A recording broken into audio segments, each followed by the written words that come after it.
Alright, hi guys. So what I'm coming into now is basically Terrence, after he's spray painted the miniatures. Well, what squad is that, Terrence? It's a Kashigan.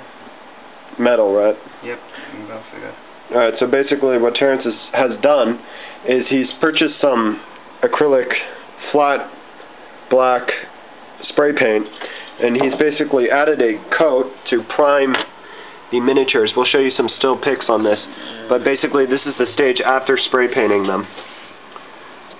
So what he's going to basically be doing is he's going to start adding some details onto the miniatures, and then we'll show you a video of that later. Alright, so it's been 12 hours since we last checked up on Terrence, so let's just go see how he's doing.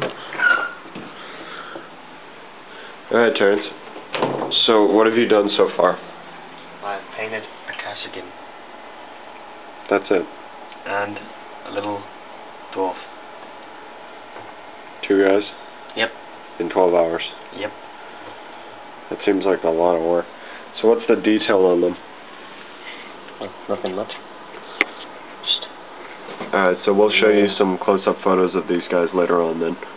And do you reckon that it's easier to spray them before painting or not? Oh, yeah, of course. Because it's good. Well, that's some in-depth detail for you right there. But assuming that Terrence is right, which he usually is. Well, the colours come out a bit darker. It's up to you if you want to use light colours, dark colours. Did you highlight these guys or no? Yep, done everything. Show that in the still pics later. Alright, we'll show them in the still pics.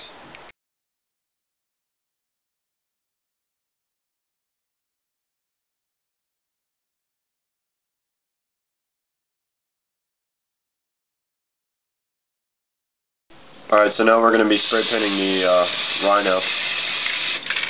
Just see how that goes. That'll take about 5 minutes to dry. Alright, so we're going to go eat lunch. This is probably going to take 10 minutes to dry off.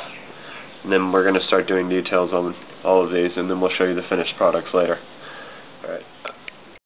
Showing you the second coat of ultramarine blue that I've just put it on this one after we used acrylic spray paints on it. And as you can maybe see from this, this is actually significantly darker than this.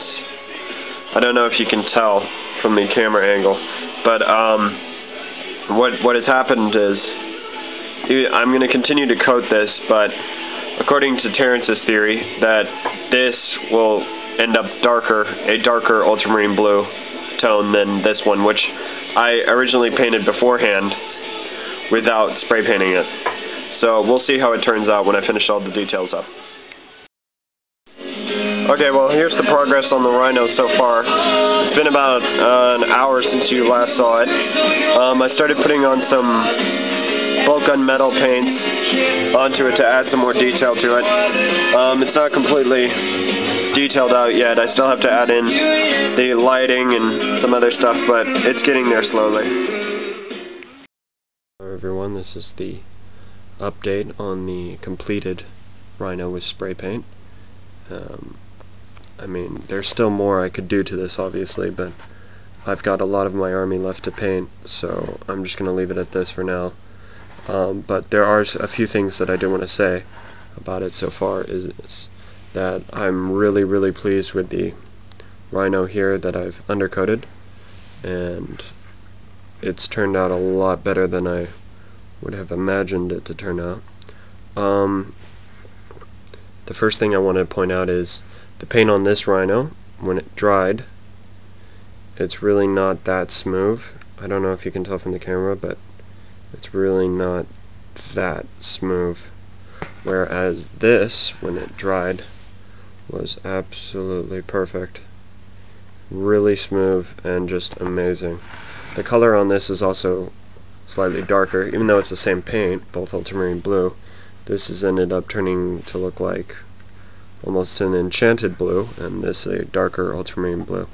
So that basically just concludes the video on undercoating, and I really recommend you. It's not expensive. You know, we bought ours for 50 baht, which is about $1.50 US, and we spray painted the whole rhino and a few other things, and just with that can we got a really great turnout.